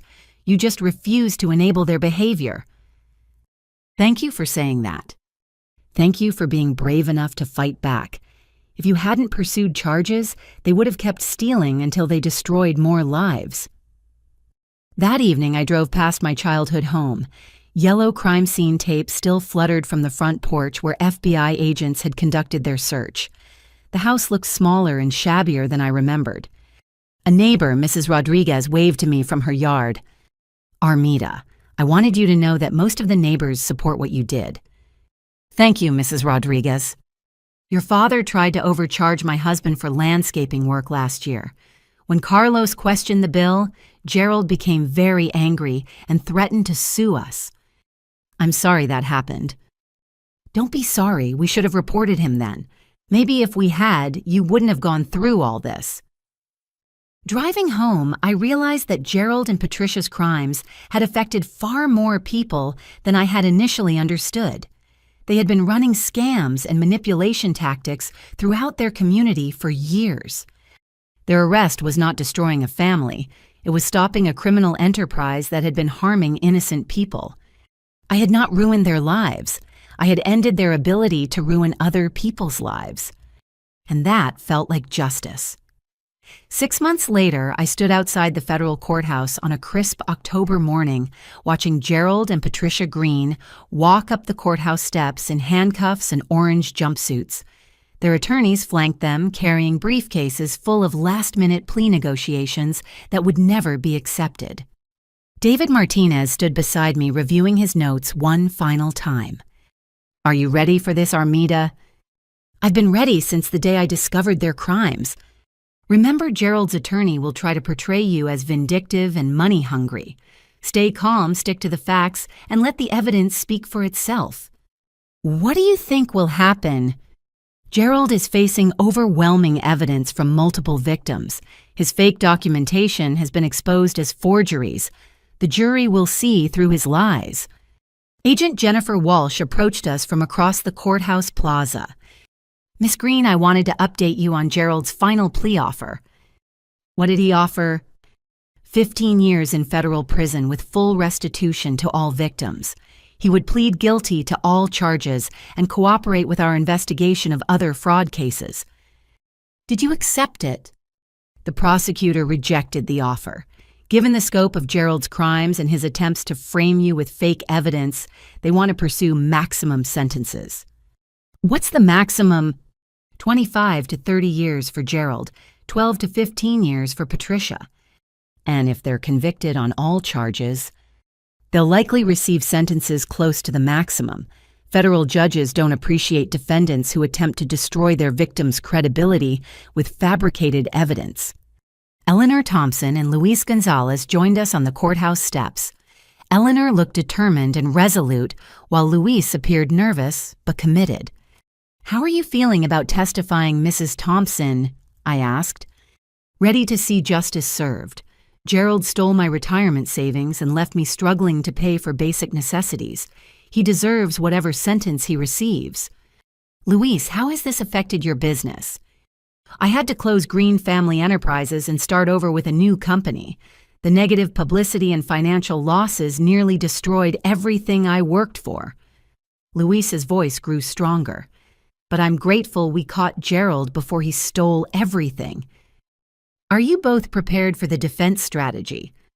They'll probably claim we're all lying or confused, Eleanor said.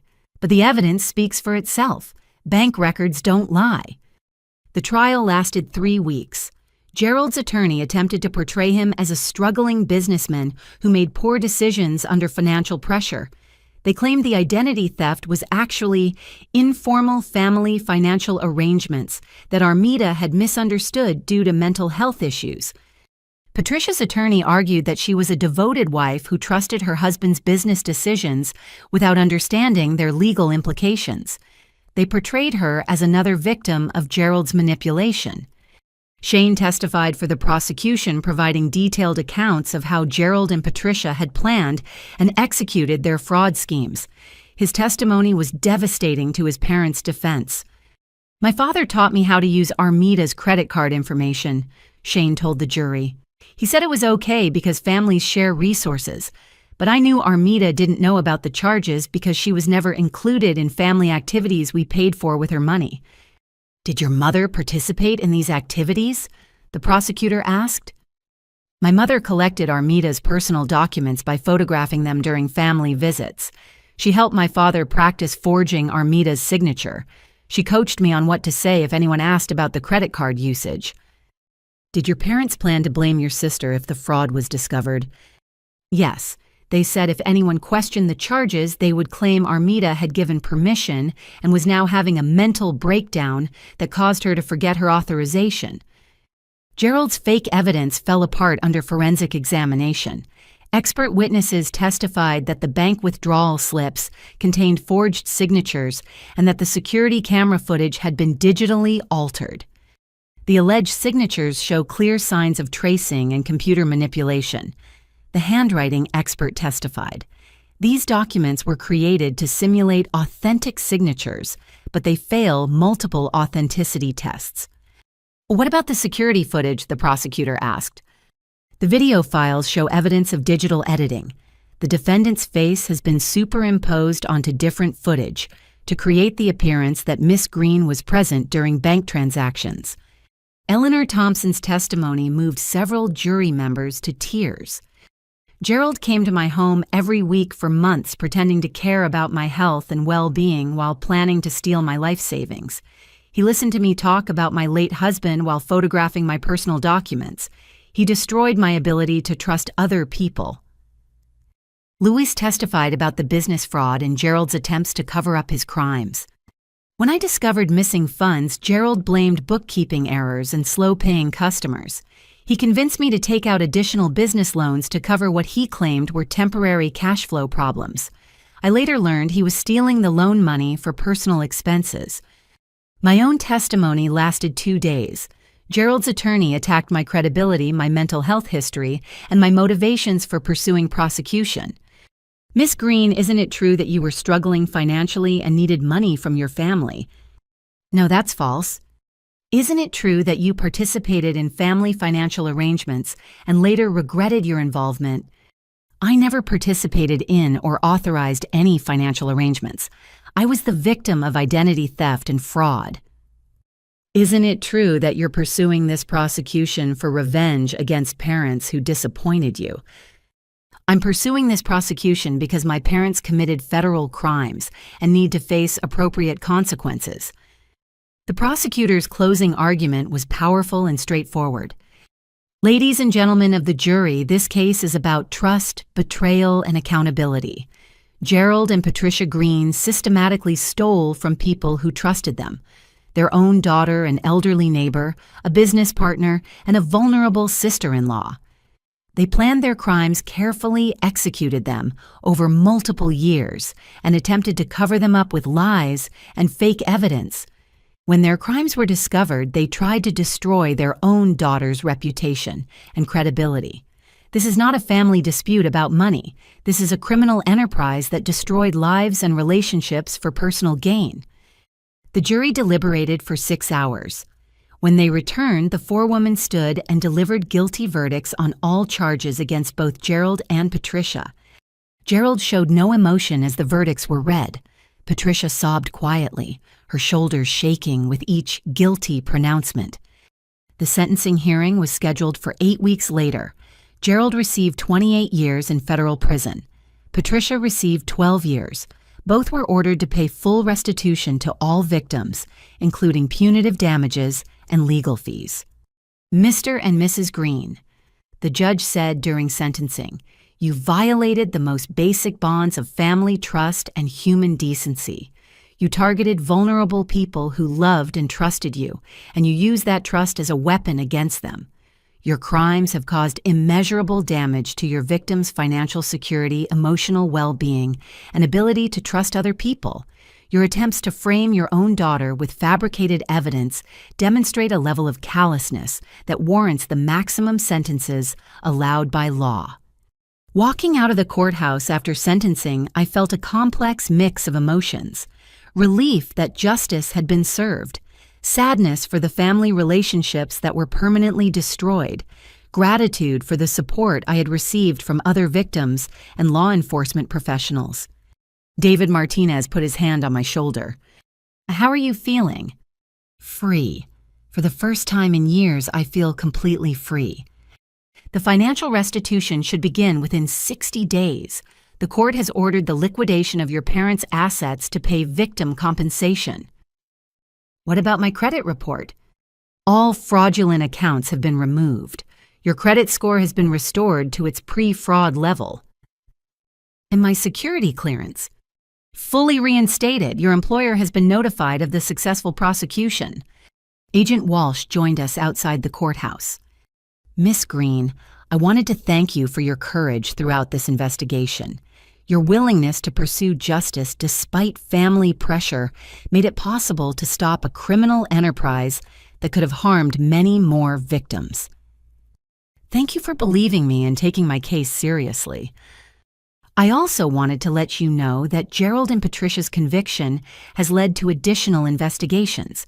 We've identified at least 12 other potential victims who were targeted by similar schemes. Will those cases be prosecuted? We're working with local prosecutors to pursue charges.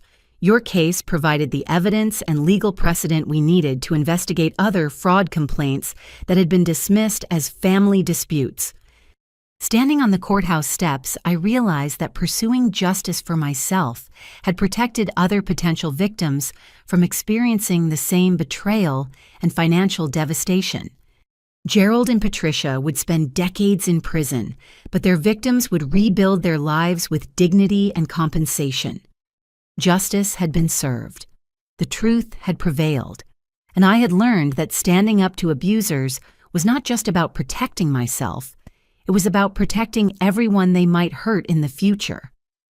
1 year later, I stood in the conference room of my new nonprofit organization, Hope Financial Recovery, reviewing case files with my staff of 3 victim advocates and 2 financial counselors. Sunlight streamed through floor-to-ceiling windows overlooking downtown Sacramento, illuminating a space that represented everything I had built from the ashes of my family's betrayal. "Sarah, what's the status on the Johnson family case?" I asked my lead advocate, a former prosecutor who had left the district attorney's office to join our mission. "The credit reporting agencies have agreed to remove all fraudulent accounts. Mrs. Johnson's credit score should be restored within 30 days. Her daughter's college financial aid has been reinstated now that the family income calculations no longer include fraudulent debt. Any word on asset recovery?" "The perpetrator's house is going to auction next month.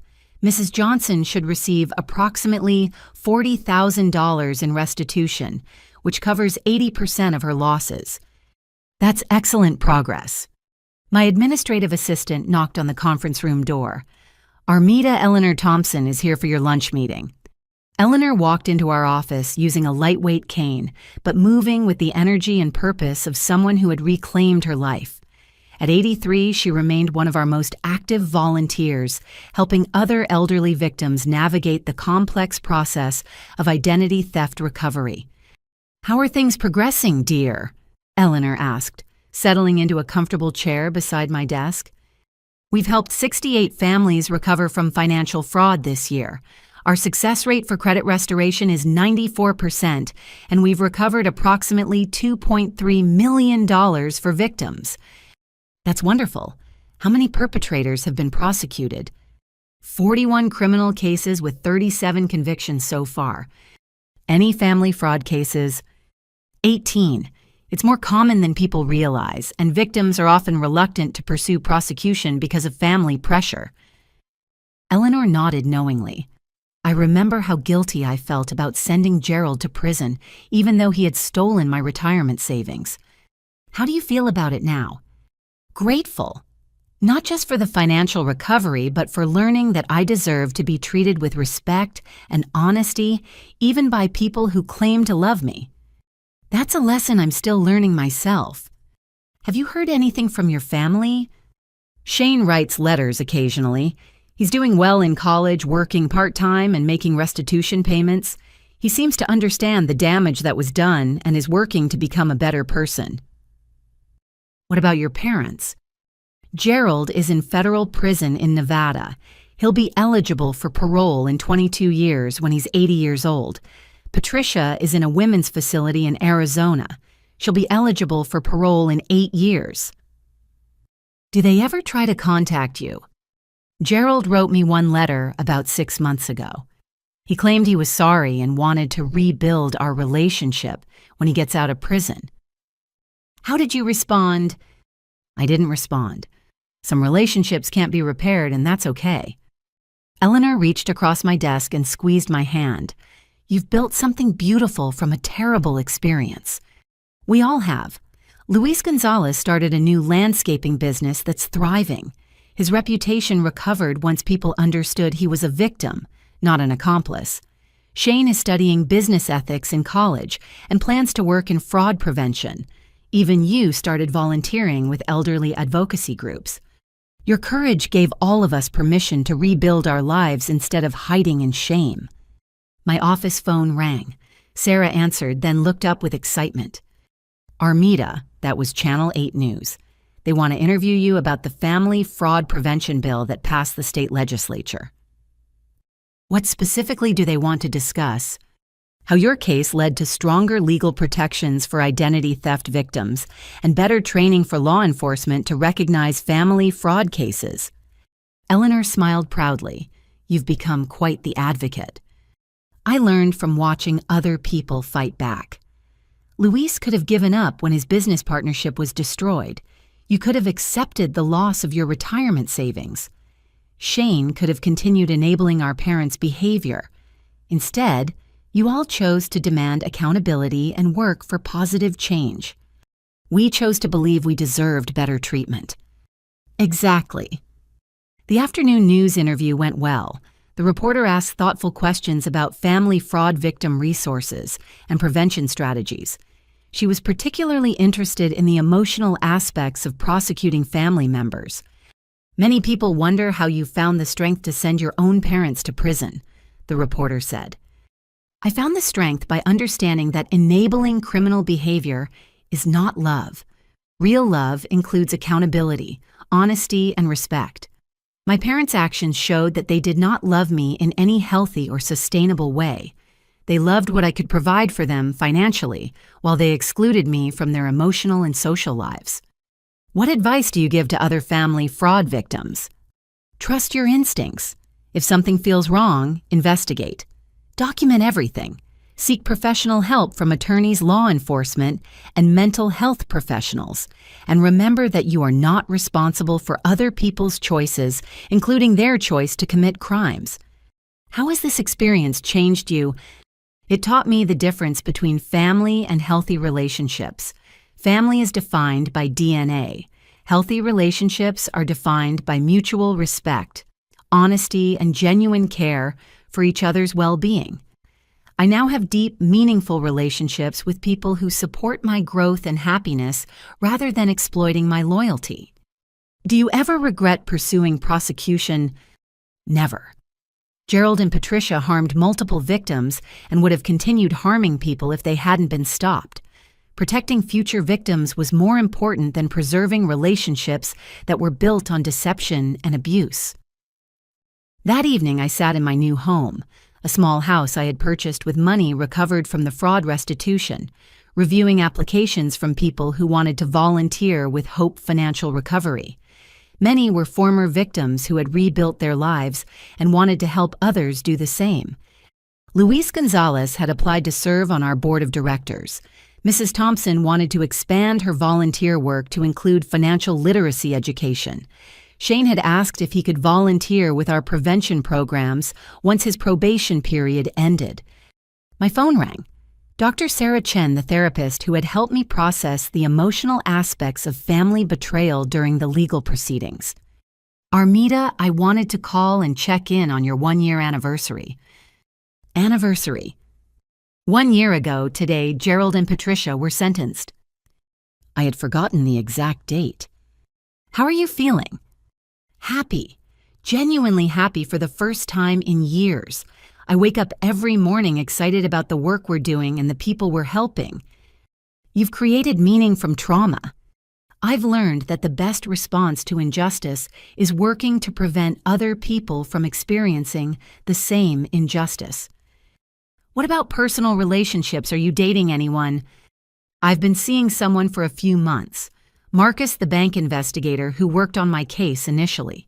He understands the importance of honesty and accountability in relationships. That sounds promising. It is. We're taking things slowly, but we have similar values and life goals. Are you thinking about having children someday? Maybe. If I do, they'll grow up understanding that love includes respect and boundaries. They'll know that family loyalty never requires accepting abuse or enabling harmful behavior. You've broken the cycle. I hope so. After Dr. Chen hung up, I walked outside to my small backyard garden. I had planted vegetables, herbs, and flowers, growing things that would nourish and beautify rather than exploit and destroy. My phone buzzed with a text message from Marcus.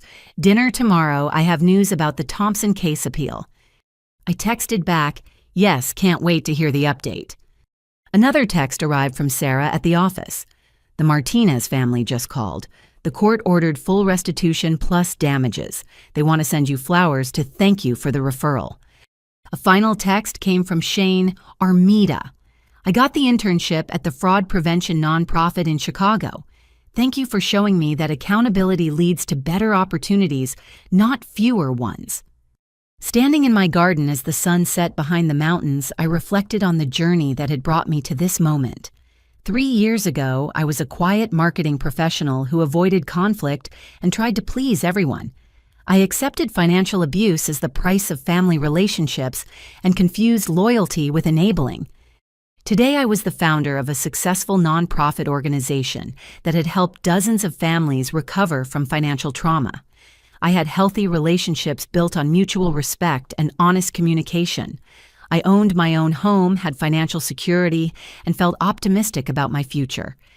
Most importantly, I had learned to value myself enough to demand ethical treatment from other people. I understood that protecting myself from abuse was not selfish. It was necessary for building authentic, sustainable relationships.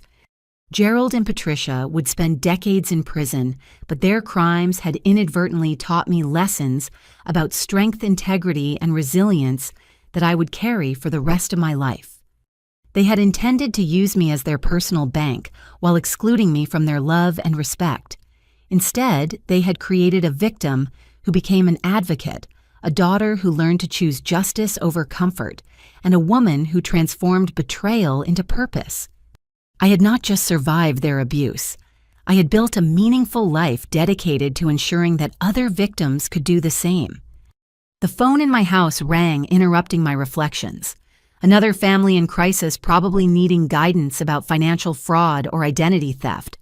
I walked inside to answer the call, ready to offer hope to someone whose world had just been shattered by people they trusted. Hope Financial Recovery, this is Armida. How can we help you? Ms. Green, my name is Jennifer Walsh. I'm calling because my ex-husband has been using our children's social security numbers to open credit accounts, and I don't know what to do. Jennifer, you've reached the right place. We help families in exactly your situation. You're going to get through this, and we're going to help you every step of the way. Really, you can help us? Yes, and more importantly, you're going to learn that you're stronger than you ever imagined. People who betray your trust don't get to define your future. Thank you. I was starting to think I was crazy for being upset about this. You're not crazy.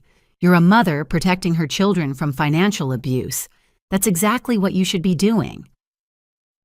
What happens next? Next, you reclaim your power, demand accountability, and build a better future for yourself and your children. Trust me, it's going to be the most challenging and most rewarding work you'll ever do. As I began walking Jennifer through her options for legal action, financial recovery, and emotional support, I felt the deep satisfaction that came from transforming personal pain into collective healing.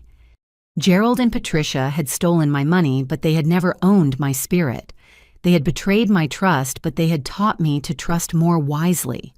They had tried to destroy my future, but they had actually liberated me to create a future based on my own values rather than their expectations. I had won more than a legal case. I had won my freedom to choose love over loyalty, truth over comfort, and justice over family dysfunction. And I was using that freedom to help other people win their own battles against financial abuse and family betrayal. The best revenge was not revenge at all. It was living well, helping others live well, and refusing to let abusers define the limits of what victims could achieve. Have you ever had to choose between family loyalty and standing up for what's right? It's one of the hardest decisions anyone can face, but sometimes protecting yourself means protecting others too. What would you have done in my situation? If this story resonated with you, I'd love to hear your thoughts in the comments below. Please hit that like button if you believe victims of family fraud deserve support and justice. Subscribe to hear more stories about people who found the courage to break cycles of abuse and build better lives. And share this story with anyone who might need to hear that they deserve honest, respectful relationships, even from family members. Thank you for listening to my story and for supporting survivors of financial abuse. Remember, you are worth more than what others can take from you. You deserve relationships built on trust, respect, and genuine love. And sometimes, the greatest act of love is holding people accountable for their choices. Stay strong, stay hopeful, and never stop believing that justice is possible.